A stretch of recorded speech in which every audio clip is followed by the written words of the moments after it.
This is Karen with newclevelandradio.net. Welcome to a collaborative podcast series brought to you by newclevelandradio.net and Cleveland13 News. I'm your host, Karen Hale, and I'm honored to share space with extraordinary individuals from Cleveland and beyond who've discovered their purpose and the power to live it out fully while lifting others along the way. Over the past 13 years, podcasting has been more than a career. It's been a path to reclaiming my own authenticity. Before that first recording, I spent years chasing an image of who I thought I should be. But the moment I introduced my first guest, something shifted. I found my voice, and more importantly, my purpose. This series is about meaningful connections, mutual growth, and the beauty of learning from each other's stories. I'm so glad you're here. So let's meet today's guest. Now, I have to admit, I'm a little intimidated interviewing Matt Greminger, only because I've known Matt through social media for the most part, probably for the last 13 years since I started. Probably. And every time I see something from Matt, it's like, wow, look what he's doing. And almost get a little jealous that you thought of that idea before I did. But the best part is when I saw you putting together Cleveland13 News, I knew I needed to be part of it. And it took me a while to contact you. But I'm so glad that I'm here. I'm so glad I'm interviewing you and sharing your journey with not only the people who tune into Cleveland13 News, but who are going to tune in because of your story. So welcome. Thank you. And I'm thrilled to be a part of this. I love it so much. So I couldn't be happier to be here. Good. So you've been on a journey, and I know there are other businesses that you've started, have been successful at, but there's something special about this journey. So There it is. when did you decide that I have an idea and I'm going to run with it? So I've always been fascinated with the news. Always. The very first time I was ever on the news in a news story, it was with 19. And I met with Sharon Reed at the time. She was an anchor. But the reporter who came out and met me at my house was Denise Sorella. And she has since left 19 and a few years later joined Cleveland13 after we talked about many, many things, why I love doing it, why she loved doing it, what she missed about it, and what she really wanted to do moving forward. But I was always fascinated by it. It's such a weird medium. It's intimidating. It's fantastic. It's scary. It's amazing. And one thing it always is unforgettable when you're a part of it. So a few years ago, when my grandmother, who was, let's call her the matriarch of the family, because she really was, she passed away. And I was sitting in a group of friends, and there was a really big Mega Millions or Powerball thing happening. And we all bought tickets, and we were sitting around the fire talking about what we would do if we won. And they're talking about, I'd live on a beach and I'd spend my life drinking margaritas and pina coladas. And one person's like, I'd buy a boat and I'd live on the water. Another one's like, I'd move to California and just enjoy. And I couldn't find joy in any of those ideas. I love the idea of taking time and spending it on the beach, or taking time and spending it in not necessarily California. It's not really, it's a little too, uh, uh, the air is a little bit too thick. It's way too hot for me there. It doesn't rain. But I like the idea of spending a little bit of time doing those things, but I could never sustain that. I would get bored. So I sort of sat back and thought to myself, what would I do? Could I do for the rest of my life and never get bored with it? Because that's happened to me with other businesses. I started a photography company that was huge, and I had thousands of photographers all across the country. I had a legal support company, and I had tens of thousands of people working for my company, and it got boring. I was good at it, but it got boring. And so I knew that two things. Number one, my passion is in creation. I love creating things and building it and watching it grow. More probably than a side effect of being outside. But it's so nice out here. More than, really running things on a day-to-day basis. But what could I run on a day-to-day basis that would just thrill me and I'd be excited every day to get up? And for me, I realized I can combine the two: building, growing, creating, with my other major passion, which is learning about uh, amazing and extraordinary things and sharing that with the world in a way that hasn't been shared yet. So that led me to create a YouTube series called Cleave It to Us. And that was around for an entire year before Cleveland 13. And this was my way of sort of taking the best elements of the news, things that I love the most, which were, kicking it with Kenny does it a lot. He gets in there and he gets his hands dirty and he gets very hands-on and behind the scenes. And I thought I would love to do that, but I would like to take it even further. I want to be involved in anything, even if I'm taking out the trash, because that's where you get the best, that's where you have the best conversations. So I started I started Cleave It to Us December 3rd, and this was 3 years ago. And it was on the anniversary of my grandmother passing. And immediately it took off. It was phenomenal. The feedback I got, the people involved, everyone was having a great time. And I was having the time of my life. And I loved it, and I still love it. But then people would reach out because I had reach. I had I had the ability to tell a story, and it got out to a lot of people. And so people would reach out to me and they would say, this is a story we'd love you to cover. And a lot of times it was a story that needed to be told, but it didn't align with what Cleave It to Us was. Cleave It to Us was about fun. It was about exploring.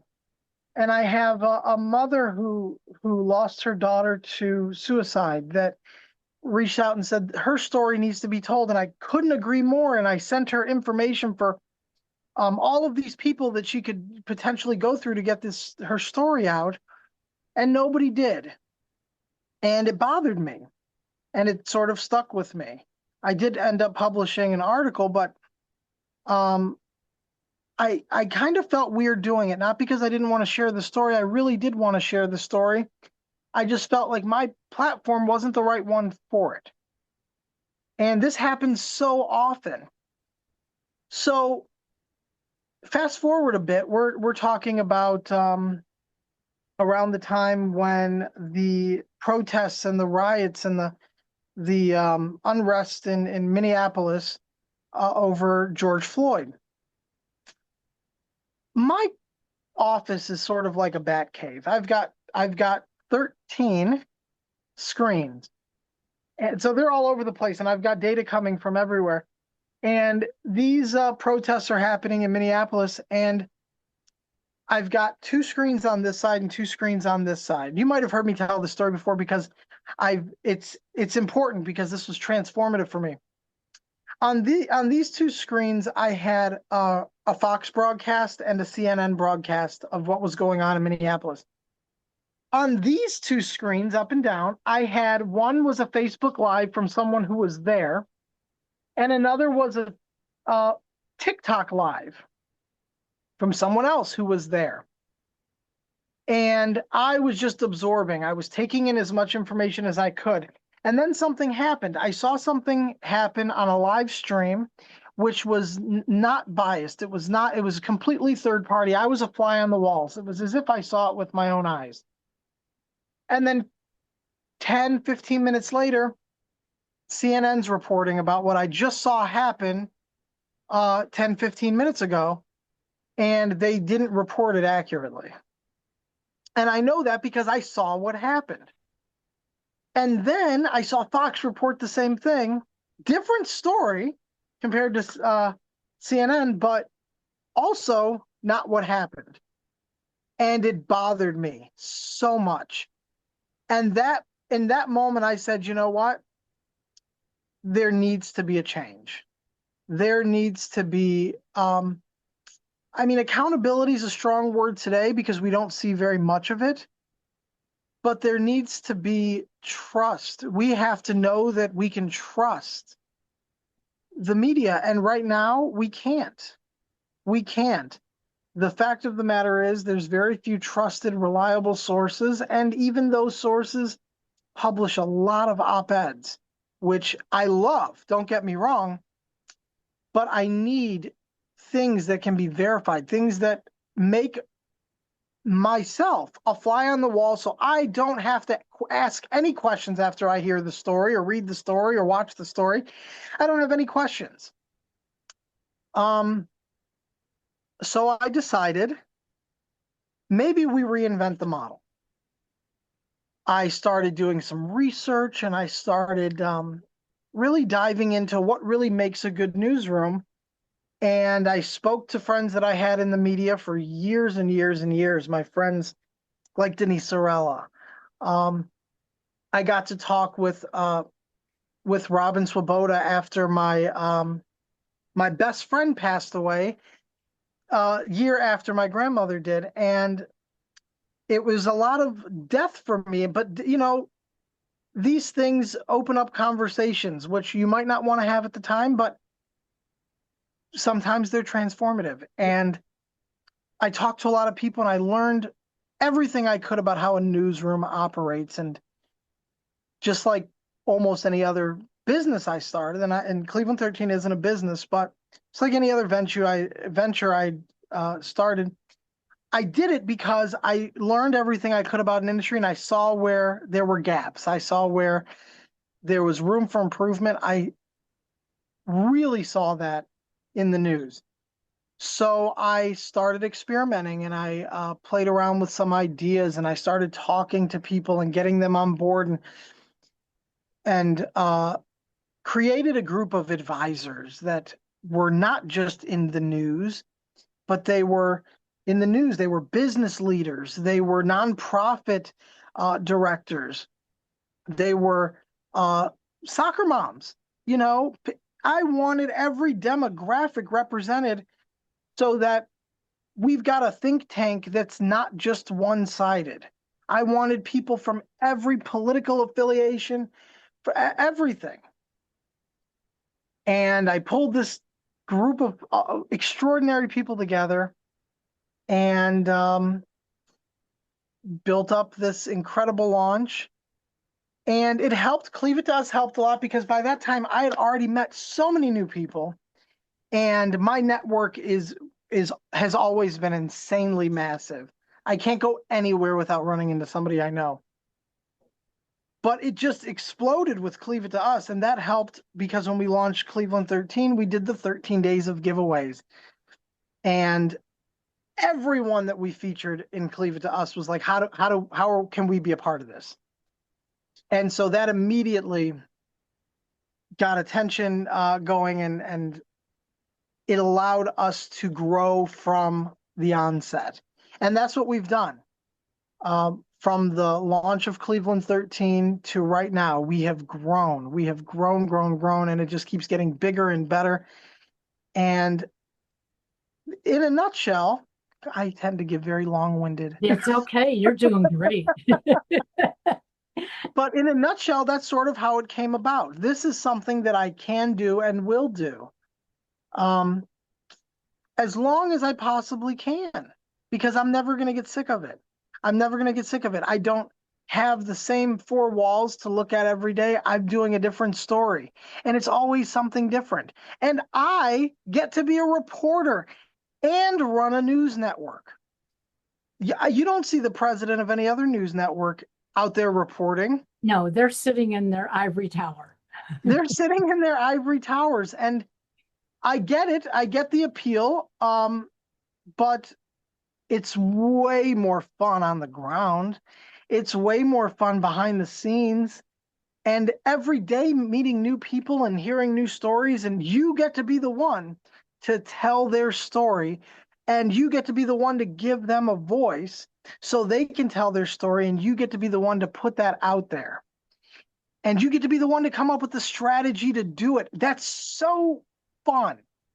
And it's challenging in the best ways. And I think that the team that we've built, whether it's people on the advisory board or affiliate contributors, reporters, I think they're all really, regardless of their financial situation or their political affiliations or their reporting style, they all have that in common. They're doing this because of passion. None of us get paid. I don't get paid for what I do. You don't get paid for talking to me right now. It's the ad space that we sell on the website. While it's very important, it's to keep the overhead costs of the stuff running. I don't get any of that. And it's okay to me. It was always okay to me if Cleveland 13 operated at a loss. As long as I could afford that loss, it was okay, because even if nobody watched it, it meant something to me. And the flip, well, what happened is a lot of people love it, and it still means something to me. So it still means everything to me. So it's exceeded my wildest dreams, and it just keeps getting better and better and better. And this year alone has been filled with change and growth, and to an extent I never would have imagined. Now, what does next year have in store? What does this holiday season have in store? I'm excited about it, and I try my best to stay in that mentality, because everyone has things going on in their life. Everyone has heartache and heartbreak and struggle, and sometimes we worry about money, and sometimes we worry about our health, and it brings us down. At the end of the day, the most powerful thing we have is our mind and our ability to create our own destiny. And that's what I try to do every moment that I can. Because the one thing you never get back, you can get back money, you can get back your health, you can't get back your time. And,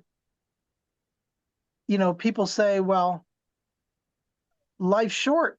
It is. It is. Granted, it's the longest thing you do, but but comparatively, it's short. Every time I have a birthday, I'm not excited about birthdays anymore. It reminds me I'm 1 year closer to death. But at the same time, I could walk across the street and get hit by a bus, or I could live to be into my 120s and die peacefully in my sleep. I don't want for that moment to come and I have any regrets. I want to know that I am thoroughly used up, that I didn't just exist in this world. I lived this life. Your journey, although different than mine, has taken a very similar path. When I started podcasting 13 years ago, I had been pushed out of corporate America, and I didn't know what I wanted to do, except I knew who I had wanted to be for a very long time. And I wanted to be a broadcaster. And I heard this thing that you can do a podcast. I had no idea what it meant, but I looked into it and I told my husband I needed a soundboard, I needed microphones. I went all out. Didn't need to, obviously, but I've been doing it for basically the same reason you do it. When I hear somebody else's story and I can share that, number one, it makes me feel much better. I'm helping somebody, but you know what? Their story is helping me. Yes, it's a mutual thing. And if I can be a better person today because of something that I'm doing, I want to do that. Now, I'm not saying it's wrong to work in corporate America. I'm not saying it's wrong to get a paycheck because we all need money to survive. But what I see in Cleveland 13 is that we all have a passion and we all want to let other people develop their passions. Yes. And I don't know about you, but when I was growing up, it wasn't about passion. It was about you have to learn this so you can do this and you can live this life. And it was very, even now, still, the education system is very robotic. We're teaching so that students can pass tests. We're not teaching so that they understand. I'll be honest, when I graduated high school, anything I knew about trigonometry went out the window before I left the building. And I had advanced scores in math. I don't remember any of it because it wasn't necessary to the life I was supposed to have. And perspective, sorry, I'm going to say it, not spray it. Perspective is everything.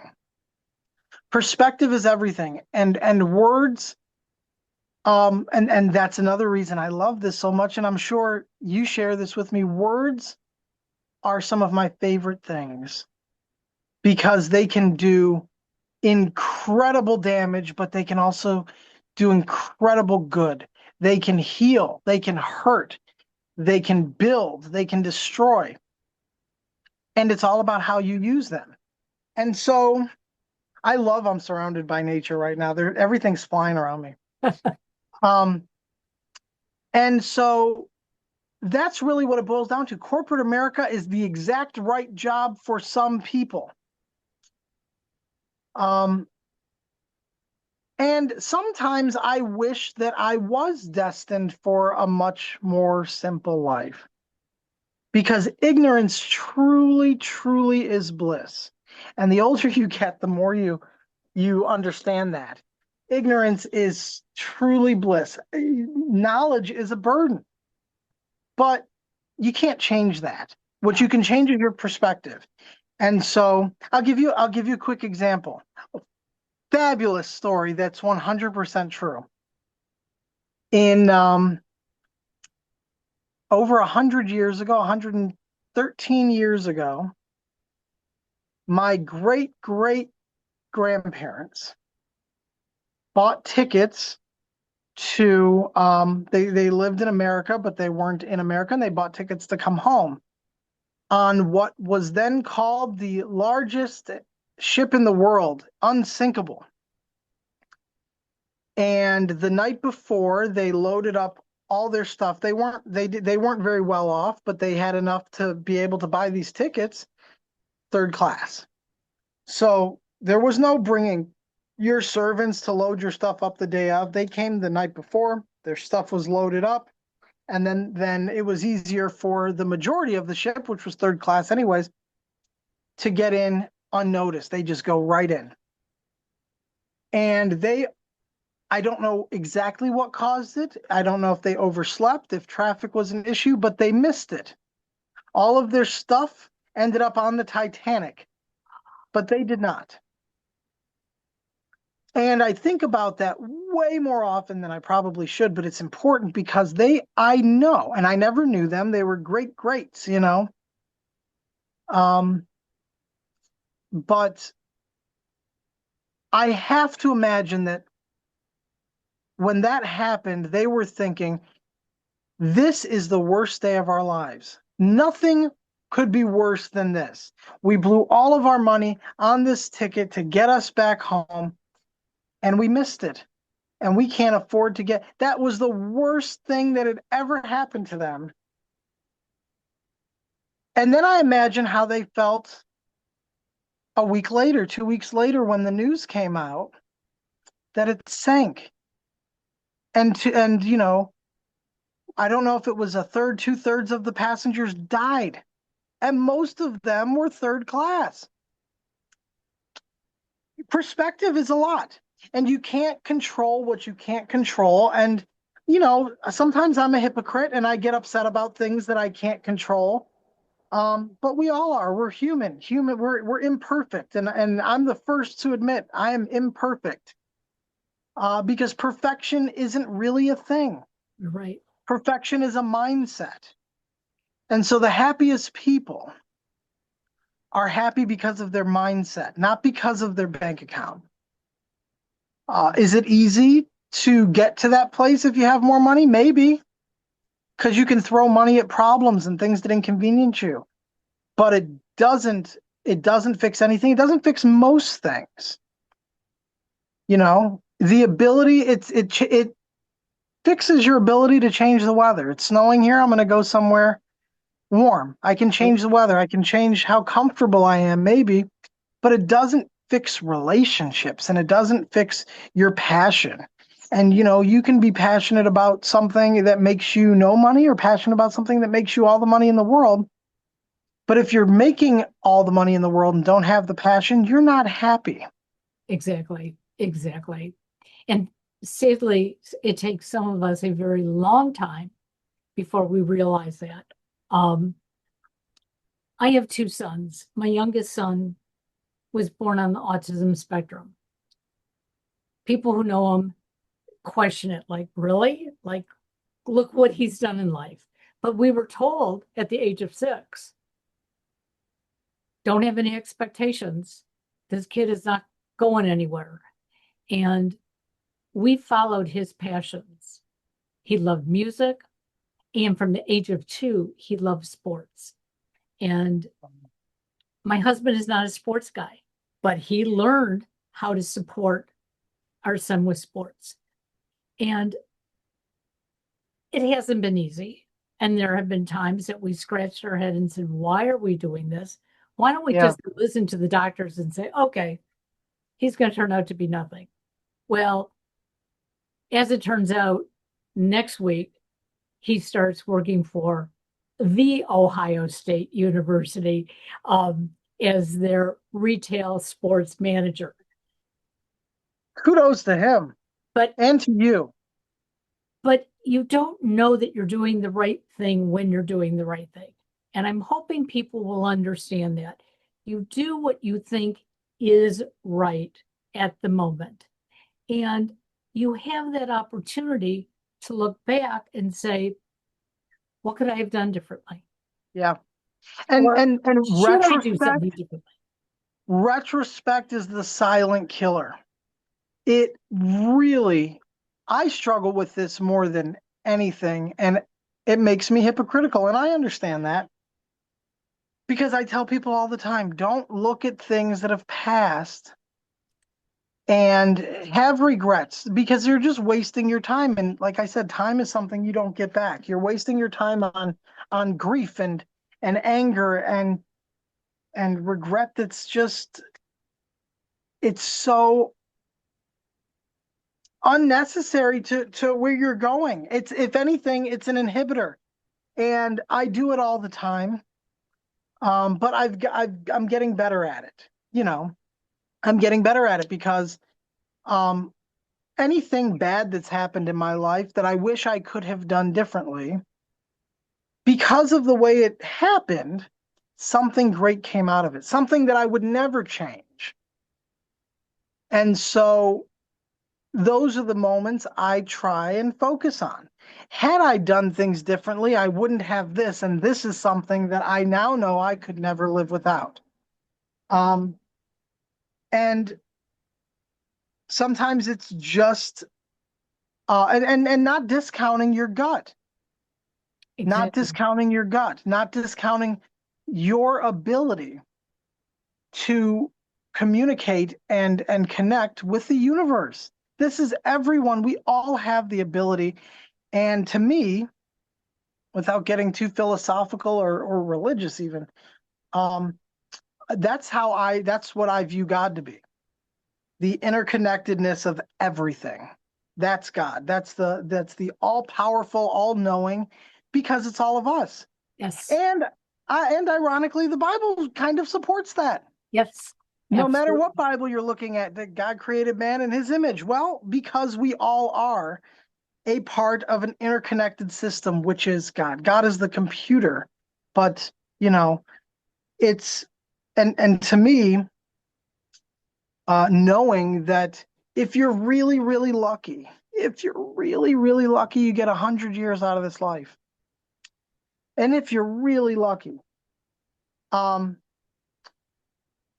and how many years do we spend worrying about things that are going to happen or stressing about things that we wish we could have done differently?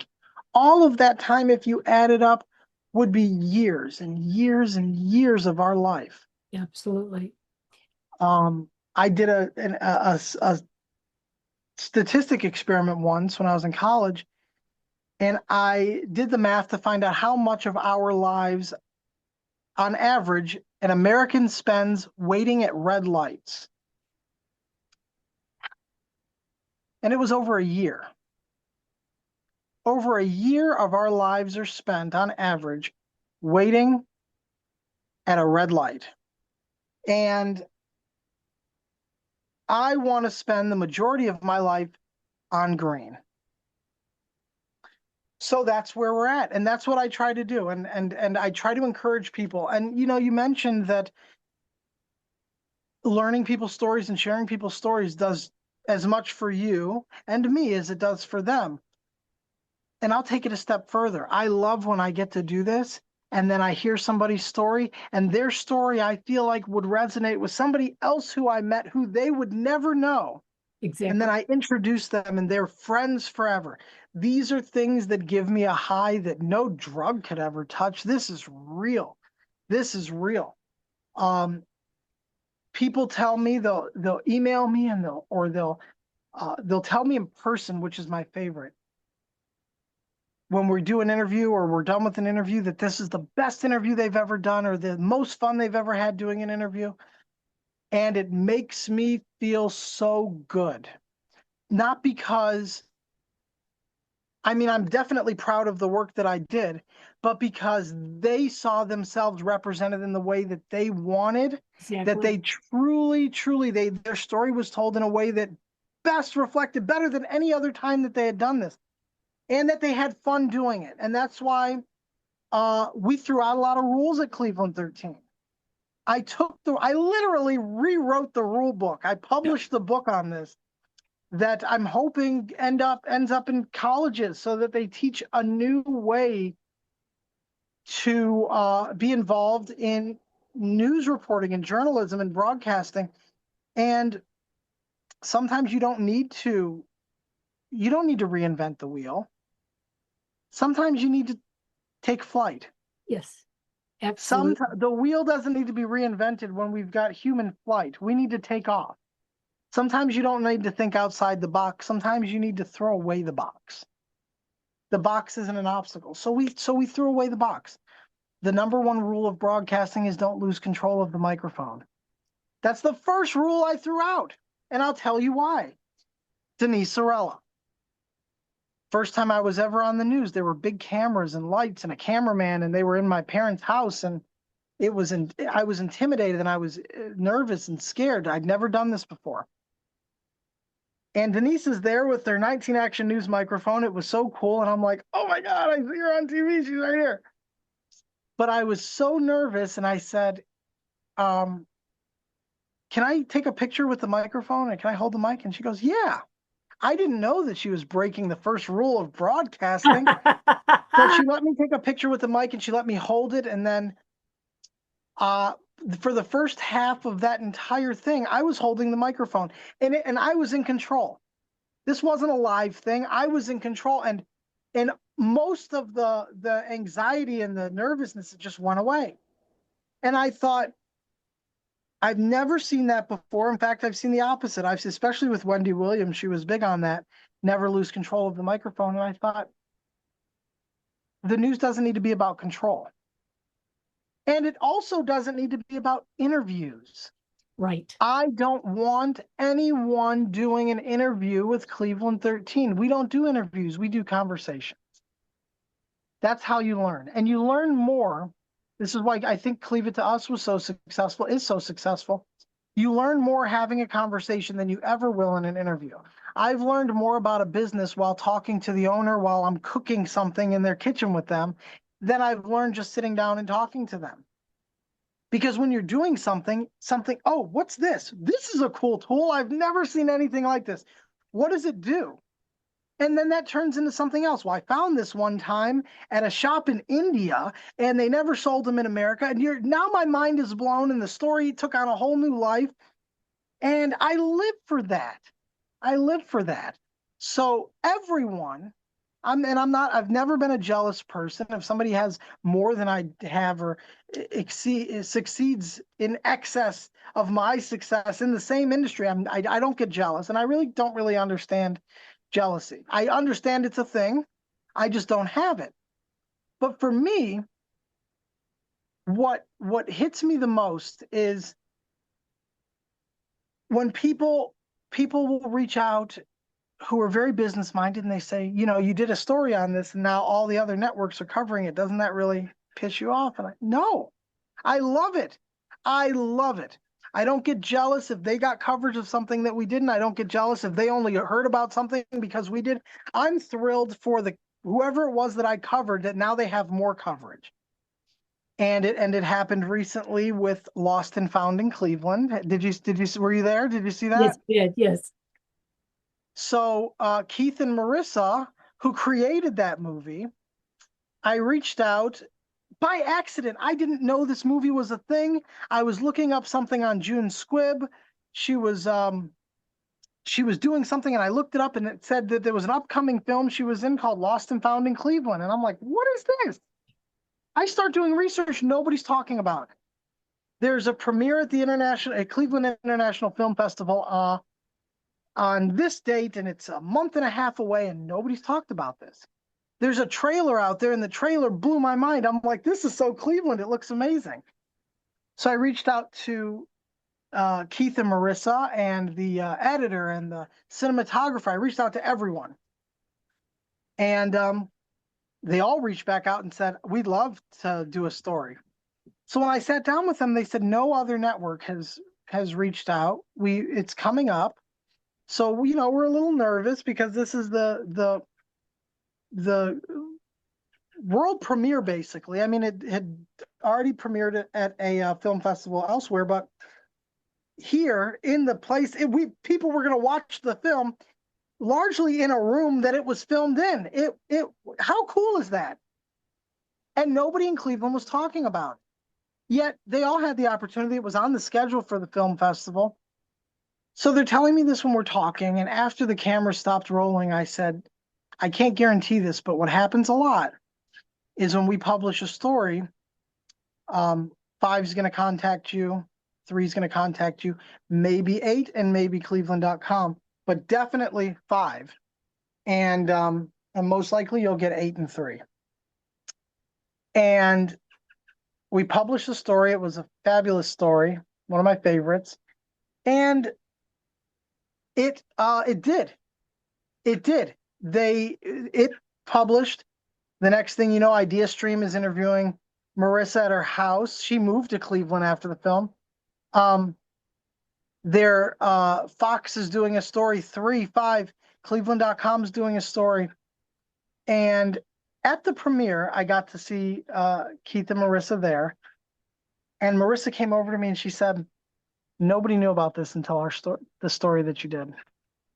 And it was more than sold out. They let people in that were lined up that couldn't even get tickets. And it made me so, so, so happy.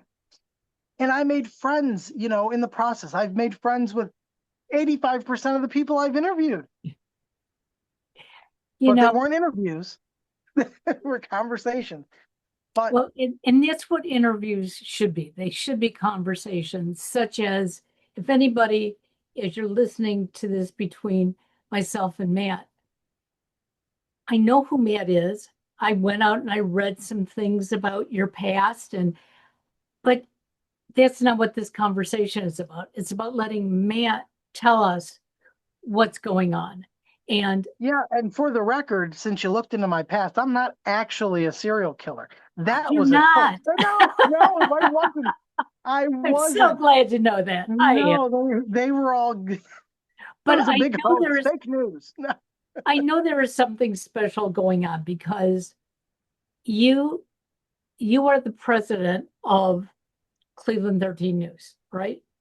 Yes, I am But now again. well, wait a second. I was going to say you took a back seat for a while, I did.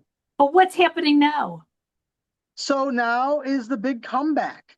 So many things have happened. I've got things going on personally that that involve my family, and I realized that it was taking time away from the administrative things that I was able to do. I was still able to do some news stories and stuff, but reporters were sending in stories that needed to go out and they weren't getting out on time, or they would go through our quality control process. By the time they'd be published, it would be too late. An event had passed, and I was feeling bad about this. And I thought, I don't want what's going on personally. What I built is much bigger than me. And it's in capable hands. If I find someone that can take the wheel for a bit while I navigate these personal things, what would that look like? And so I did, and I found a dear friend of mine who's been an advisor for me for years, who is also an extraordinary individual, and that's Bonnie Swirsky. She's like a sister to me. She's a business owner. She's an enthusiast. She's a race car driver. Wow. And she is someone who, I've got maybe a handful of very close people in my life who prioritize their personal integrity above all else. And she's one of them. My brother's another one. Almost to a fault. He's recklessly, he has reckless integrity. But I handed it over for a while so that I could focus on things and give the things that I was focusing on 100% of my attention. Then I start getting calls out of the woodwork, and Bonnie was one of them, about what we knew, that the changes in Congress, that them cutting funding for public broadcasting and public news, we knew when that was announced that Congress basically all agreed to pass it. We knew that it would have a big impact on public news. We knew it wasn't going to affect us because we don't receive money from anyone. Any small amount that we receive from advertisers goes straight to cover our overhead costs. And we always come up short. We operate at a loss, and that's okay. But we knew it was going to change the media landscape. And so several discussions were had about this. I looked at my situation. I got a few new attorneys on board to help handle my personal things. And I said, now's a good time, because we want to build something that can not be lumped in with all of the public, because we already published something. I believe it was last week, a week or so ago, when it happened, talking about what happened, and the community response was not at all what I thought it was going to be. Looking at the comments from that story, and the story was just reporting the facts. Congress got together. Here's what happened. Here's what it means. Here's the local stations that might be affected. And I thought people would be outraged, and they weren't. They were, well, good. We shouldn't be using tax dollars to pay for this anyways. They're all corrupt anyways. And I thought, that's how bad it's gotten, because we don't even trust public news, and we have good reason not to. And not to say that all public news networks are reporting lies, but when you have money that you get from someone, especially from the government, it always comes with strings. Whether or not you even realize them, there are stories that might be suppressed. There are narratives that might be presented that aren't factual that you're expected to push. We don't have those rules. And it was important to me when we had these conversations that if I'm going to come back and be back as president full time, we are going to do a couple things differently, but not in a bad way. We're going to definitely double down on differentiating ourselves from the other networks. We just won while I've been away. And I've not really been away. I'm still doing news. I was still doing news stories, but while I was on my sabbatical from being president. Good word. Yeah. Things were still happening. Cleveland13 came in third for best news network in Cleveland in the best of Cleveland with Cleveland Scene. I was voted second best reporter in Northeast Ohio. That still blows my mind because I was on there every day putting in nominations, trying to get Denise Sorella and Nikki Brown nominated. And I was nominated and almost won. Natalie Herbeck came in number one, and good for her. And that was another thing. People were like, you were so close. And I said, are you kidding? I never thought anyone would say this is the best reporter. And I looked at that, and I looked at what Cleveland13 achieved and what I achieved, and I thought, it's because we break the rules. It's because we create our new ones. It's because we throw irrelevant ones out the window. So that's something that we needed to double down on. That's something that we needed to look in the eye and say, anything that doesn't make sense is no longer a thing that we will do. And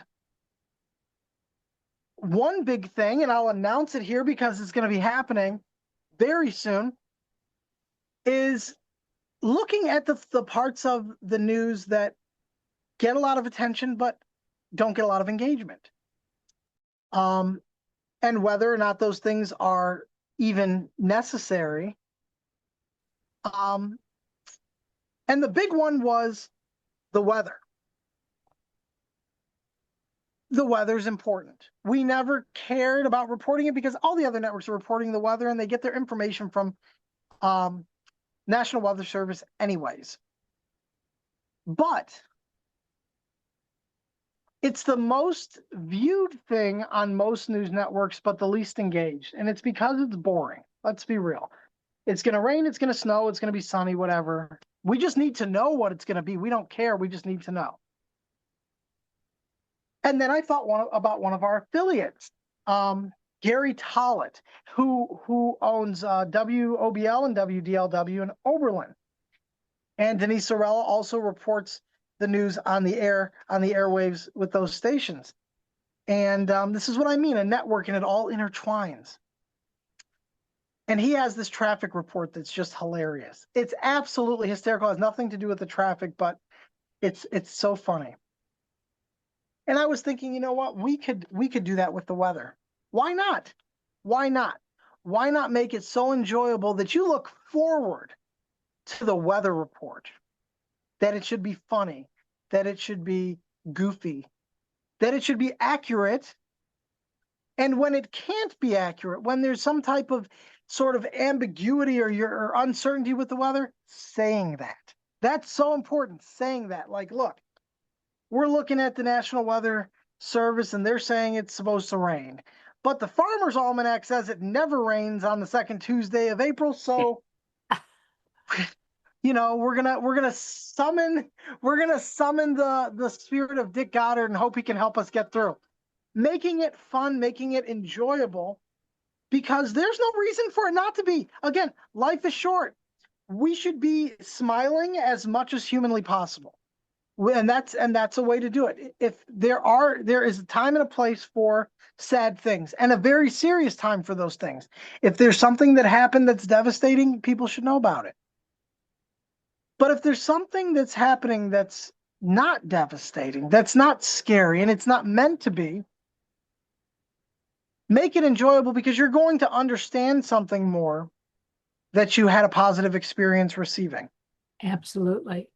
So I would much rather talk to someone I would much rather watch a news story where someone's in the kitchen and they're cooking something up, or somebody's learning how a garbage truck works and how it compacts the stuff, and getting hands on and seeing. And I would rather watch that story than watch someone sit down with the head of waste management and saying, listen, so how old are your trucks? Do they, are they supposed to be exchanged or replaced after so many years? No, I want to get on the truck. Take me through the day, a day in the life of a garbage man that's dealing with this, because now I'm getting more of a story. We're having a conversation on an interview. So you're going to tell me more, and I'm never going to weaponize it against you. And that's something that media tends to do. They take words out of context. They use sound bites that are taken out of context to fit the story around a narrative that they built before even knowing what the story was going to be. I'd never go into any story, any conversation, knowing what the story is going to be. I don't want to know. I want to know some things. Who am I going to talk to? What are we going to talk about? Where am I going? How do I get there? But I try, and sometimes I make a list of certain things I definitely want to make sure that I ask. But when I'm there, I have those notes, and half the time I don't even look at them, because those questions are asked naturally in the natural flow of what we're doing, and so much more. And then once it happens, I create a story based on what just happened, Exactly. and I put in the information that I got. And our stories get so much more engagement. We are syndicated on Newsbreak, and if you look at Newsbreak, if you look at the Cleveland 13 profile on Newsbreak compared to Fox 8, Channel 3, Channel 519, Cleveland.com, all of those, our engagement on Newsbreak is through the roof. It's absolutely phenomenal. And I think it's not only our stuff indexes faster than the other networks does. We have really good SEO, and this is part of having a really good team of passionate people together. They're not working to hit a deadline so they can get paid. They're working to make it as best as it can be, because they want to see their legacy grow because of what they built. And also because of the content itself, it's so much more engaging, and people are trusting it, because until you give, people will trust you. It's a psychology. People will trust you until you give them a reason not to. We will not give people a reason not to trust us, because if we report something, we bend over backwards to make sure that it's accurate and it's balanced. And that if we're talking about what's going on in the mayor's office, we're going to try to talk to the mayor and get his side. We're not just going to talk about what everyone's saying. We want to hear all sides, and we're not telling you what to think. We want you to know that we talked to all these people. Here's what they had to say. Form your own opinion.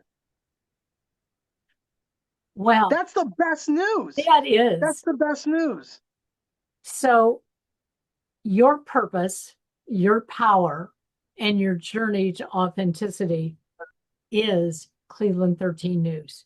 Absolutely, 100%. I am so excited to be a part of it. And I'm starting to get to know some of the people who are on your board and who are affiliates like I am. And I'm going to be bringing them on this show as well, because I want people to understand that even though we all have the same basic passion, we are coming from so many different places. Yeah. And that includes those of you who are sitting out there saying, how can I be a part of it? And first of all, go to Cleveland 13 News, check it out, see the different stories. Maybe you only like one portion of it, and that's fine, because there are certain TV stations that I watch and I only like, this much. And it's like, that's what I watch, and I switch to something else or I go away. Is it the weather? No, just kidding. But I welcome you all. And man, I'm so glad you're coming back on board full time. Um, you're going to be hearing more from me, because you and I did talk like, what else can I do for 13? And I'm going to find another niche, because I believe Good, in it. good. And And I want anyone that's watching this to know that there is a process. It's not just anybody, but anybody can be a part of this in some capacity.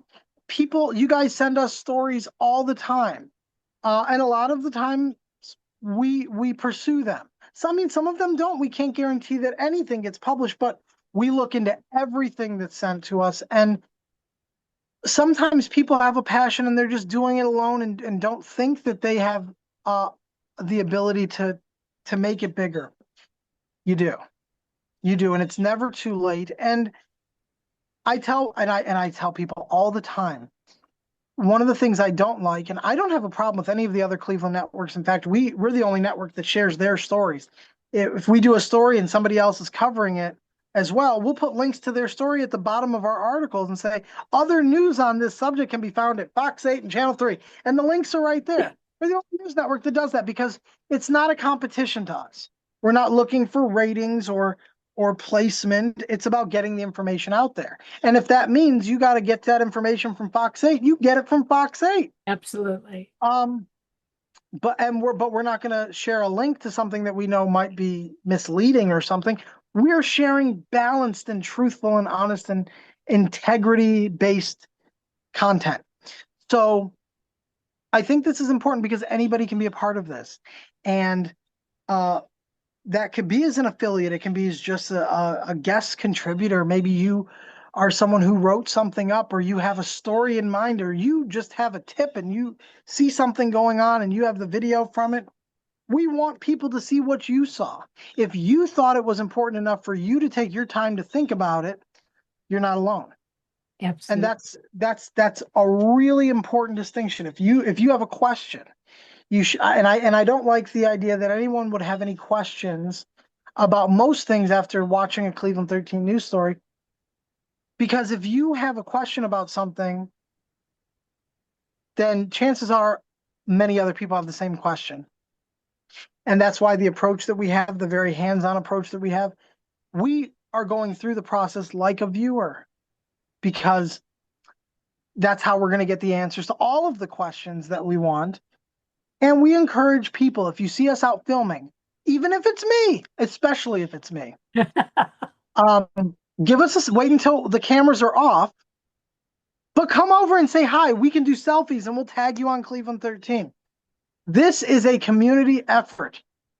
It's not just about the reporters. The reporters should not be on pedestals.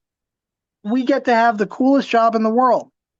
If we're good at it, we get to go places and try things before other people do, because we need to show you what it's like.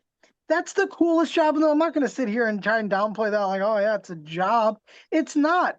If you're doing this, if you're passionate about it, just like anything, if you're passionate about what you do, you never have to work a day in your life. That's right. And almost anything someone could be passionate about in media, there's a place for that at Cleveland 13. I love it. Well, we are going to conclude this today, but it doesn't mean that you aren't going to be back on, because I know as you start helping us develop more things at Cleveland 13, there's going to be more announcements, more things to talk about. And always, I just encourage people, start communicating. And communication doesn't mean yelling at each other. It means talking and listening to each other. That's why I do this podcast.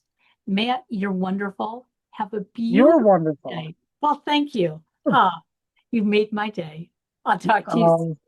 All right, thanks for having me. Absolutely. All right, we'll talk soon.